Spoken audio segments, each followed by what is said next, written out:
me that gossip and all that. Call my folks up. Somebody about to get poked up. Go call a tow truck. All that talking out your neck might just get your throat cut. This a Mack truck, not a black truck. When we move, tell them back up. Click, click, clap up. Hella bands, pull up stashed up. Super fast up. When you bitches roll the park, uh-oh, get your ass up. Yikes, I play tag, and you it for life. Yikes, you a clown, you do it for life. Yikes, yes it's tight, but it doesn't bite. Whip it right, keep it light. Yikes, what's the hype? This is something light. Yikes, out of town, consistent flights. Yikes, work hard, just a different way. Get your life, keep it till they get Packing the mail, it's gone. She like I smell cologne. Yeah, just like the deal I'm on. Yeah, yeah. Go where I want, good. Play if you want, let's do it. I'm a young CEO, sure. Yeah. The first nigga play on my body in it. I just check my balance, I probably pull up to your hood and come buy me a nigga. No cap. You know that your hoe told you that nigga crazy. Don't think she lied to you, nigga. Bitch, get caught with your hoe when I'm popping the boat. Now they hot just like Bobby and Whitney. Say I'm a go, act like I don't know. But fuck it, I'm obviously winning. Don't make me go hit the bank. Take out 100 to show you our pockets are different. I'm out with your bitch and I only want knowledge. She got a little mileage from chillin'. You disrespect me and I beat your ass up all in front of your partners and children. I'm the type that let niggas think that I'm broke until I pop out with a million. Take 20K, put that on your head to make one of your partners and kill. You say you fucking with me, then you gotta grow up. Cause this nigga gotta kill. This shit can fit in my pocket. I hit the lottery. I've been moving calm, don't start no trouble with me. Trying to keep it peaceful is a struggle for me. Don't pull up at 6 a.m. to cuddle with me. You know how I like it when you loving on me. I don't wanna die for them to miss me.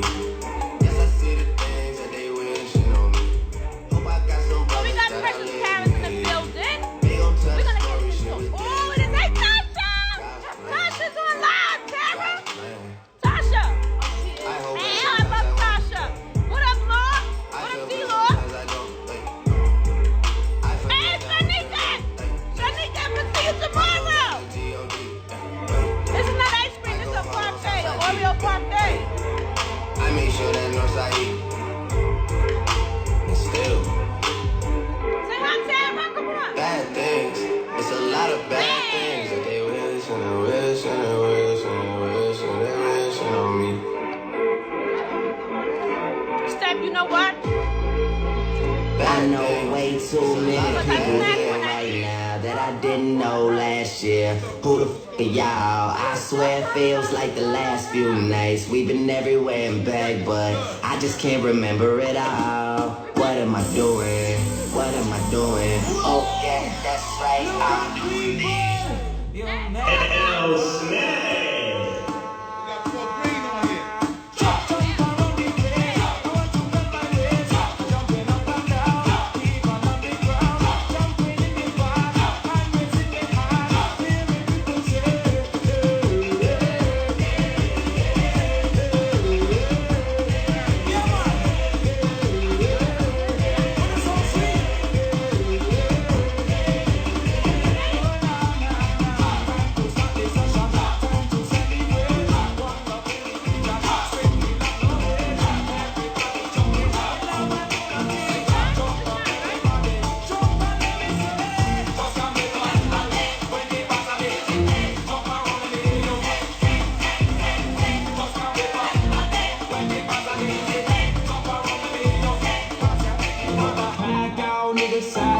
I got shit I never had now. I can brag now. Got my bitch a Louis bag now. She can brag now. But my bitch a Birkin bag now. She a brag now. Now I'm sitting in the club in a different bag now. Baby, when I pick it up, you gon' put that ass down. Tell him you don't give a fuck. Baby, spin that ass round. Tell the DJ turn it off. What the fuck is that sound?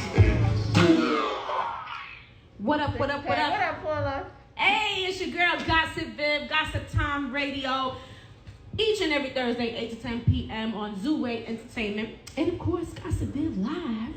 And Precious Paris live. Yes, ma'am. What's up, y'all? Can y'all hear me through my mask? Can y'all see the beautiful Precious Paris through her mask? But we got to introduce our lovely co-host. And I know Smitty hates that I say lovely. But go ahead and introduce yourself, sir. DJ L. Smitty Baby. And who we got behind us? You already know, Big June, Zell. And Coco Shantae. Yeah. Right. So P, you know this is us. You need no introduction. You are motherfucking Precious Paris. Aww. Thank you. From Queens. Southside, Jamaica, Queens. I'm Southside, we outside. All day. All day. Viv definitely got me outside today. That's right. I sure do. That's what happens when you got love for people. People come outside for you. You know what I'm saying? If I was a fucked up bitch, would somebody come outside for me? No. Exactly. I definitely didn't hesitate to come and see you. Yes. I love you. And your oxtails. She said that. She Right? oxtails. Oh, so she make the oxtails. She cooks oxtails crazy. Yes. Crazy. But P, let's go. Can we go back to the beginning? Can we go back to the beginning? I'm there. All right. So let me tell y'all how I met P. Even though we're both from Southside Jamaica, Queens, I do believe there's an age difference, right? I'm older. I know I'm older. I'm in my 40s. Well, I am too. You are? Yes. Oh, wait, maybe there isn't an age difference. So I was up at G Unit. I was with Heineken, Thorough, Element, Renee, Nelson, and this beautiful goddess walked through. It was like the heavens opened up. And it was weird because you had been working there for a while. I've been working up there for a while, but we never met each other. We until had that never day. met. That's right. And it was all love too. It was organically. Yeah. Like a connection right there. Yeah. It was great. We've been friends ever since. Yeah. Yep. And so And now we're here in Charlotte together. Ain't that weird? That's crazy. That is so weird. Yes. So now we're here in Charlotte. Before we ask you why you're here in Charlotte and stuff like that, we're gonna go back to the beginning. How did you link up with 50 and them and become a part of G Unit?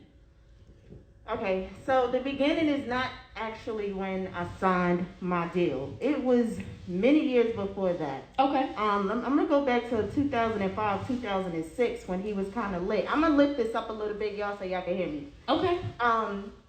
And I was working with my producers, Midi Mafia and Dangerous LLC, which produced 21 Questions and Disco Inferno and all of those records there. They really blew up. We were all in a group together and they blew up by producing for him.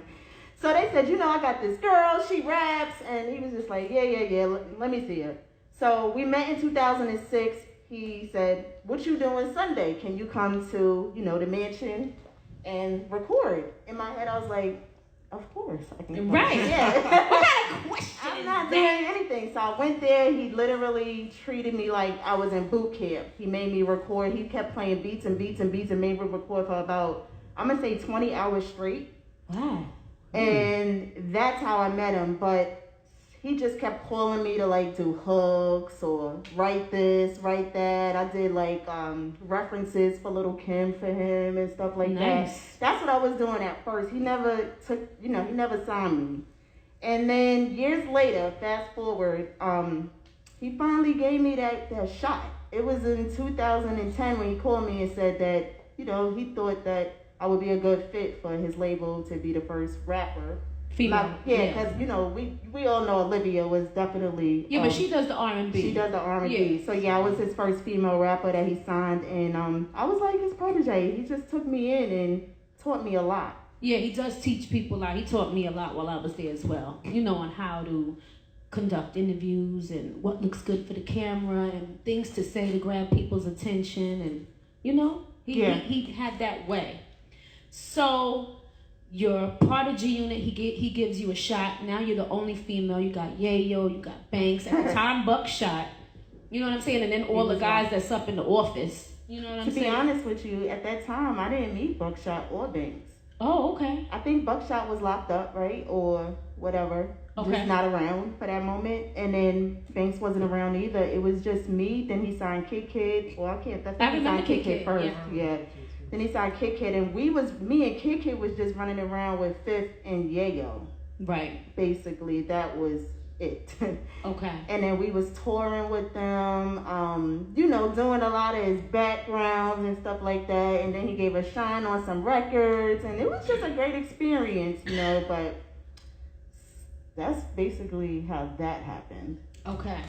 Yeah. So, you know, I didn't leave. I never left G Unit. I never left This Is 50 Radio, you know, because all it takes is one phone call from Jeremy, and I could be like, can you throw this up on This Is 50? He's like, okay. Aww. You know what I'm saying? Shout out to Bettis. Yes, love Bettis. I love Bettis. Everybody does. I know. Mhm. Everybody loves him. What happened when you decided to part ways with G Unit? Because I remember we spoke about it on the phone, right? Mm-hmm. But that was us speaking off air and just being sisters and talking. Right. But I want to ask you, and then you can respond however you want. Okay. You want to respond. That's fair. Okay. What happened, basically, it's not really a big deal to me. Okay. Life happened. Things changed for me. Okay. Personally. With, you know, stuff that I had to take care of. And I lost all my family at that time. Mm-hmm. I was in a very dark place. My mother died as soon as I signed my deal. I signed my deal in September of 11. My mother died December of 11. Then my grandmother died 6 months later. Then my grandfather died like a year later. So that was my entire support system. Right. And my kid was very young at the time. Mm-hmm. You're a mother. I know, and I've had my father pass away, then my grandmother passed away a year later. Yeah, so I know what that is. Not only was I in a dark space, Mm-hmm. but I had nobody to take care of my son as I'm in Africa. Mm-hmm. Okay, he was like, basically had to be with family members a lot, and it was just getting hard for me, and I had to make a tough decision. I love 50 and everything, but it was just something that I had to do for myself. Right. And I don't regret it. Okay. I don't regret it at all. My son grew up to be a fine young man. Yeah. And that was because that I had to make a tough decision for him. I had to do a sacrifice for him. And I didn't expect anybody to understand that. I didn't Right. expect 50 or anybody to understand that. And that was cool. And we just both made a decision that it was best for me to, you know, go my separate ways. Okay. Yeah. So there was no negative things on his end in regards to you leaving? Well, I can't really speak for him, but we spoke, and it was basically, you know, I said, I have to do this. And he said, all right, then you sure? Like, he asked me a lot of times, are you sure? Right. And I had to think about it, and then I was sure. Okay. I was sure. I just had to do what I had to do for my son. And when you're in this business, you can't really explain that to anybody. Nobody cares, to be honest with you. They don't. So I just kept it to myself, and I kept it moving. I ain't cry a river to nobody's face. You know, I just had to do what I had to do. Yeah. As a human being. Right. Forget a mother. Like, as a human being, I had to do what I had to do. Yeah. It was bigger than my dream at that moment. Yeah. I feel you. That's all. It's pretty simple. It's not like I had beef with him or he gave me an amazing opportunity. I grew up in the hood, the same hood that he grew up in, only blocks away. And I looked at him when he came out with Get Rich or Die Trying. Never in a million years did I think that I could be in his presence and move and walk his path. Yeah. The fact that he gave me a shot, just a simple chick from Southside Jamaica, Queens, from Gaillard Brewer, I mean, I can't ask for anything more. I have no regrets. I toured with that man. I've learned a lot from him. My recording game is impeccable, and I still use that till this day to make money. There you go. Okay, so he gave me a lot of jewels. Yeah, he did. He gave me a lot of jewels. He gave us all a lot of jewels. He's a very smart man and a platform. I mean, you know, I probably, you know, when you're young and you're a kid and your parents give you advice and it goes in one ear and out the other. I probably had a few moments of that when I was with him, but you know, I learned. It was all a learning process. And till this day, I respect him for the opportunity. Yeah. So what's one of your favorite records that you got to record with G Unit? Because there was a few, But it was, so long ago, and I'm up in age Yeah. that I forgot. Because we used to rock out to them in the studio, me, Heineken, and Thorough. And I was like, that's Pete? Oh, yeah, play that again. You know what I'm saying? But what's one of your favorites? Yeah, like the song I think that I would cherish the most is Queens. Queen. Ooh, Yeah. I love it. And we performed it everywhere. Give me that gossip and all that.